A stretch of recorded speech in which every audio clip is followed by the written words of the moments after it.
Hey, how you doing, everyone? I'm responding to a tag here from several different subscribers as well as friends on my YouTube channel about worst knife cut, or self-inflicted knife cut, or just plain old ignorant knife cut.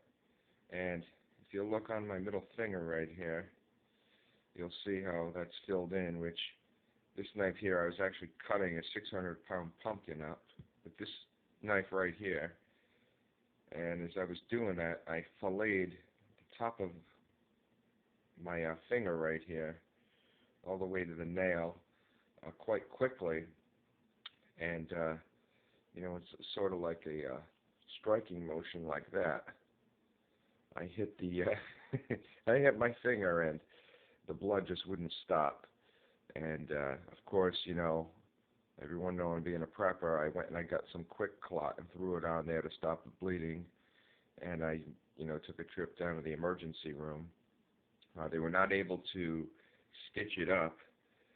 Essentially, what they did is they just stopped all the bleeding and they wrapped it up, and it pretty much dried up.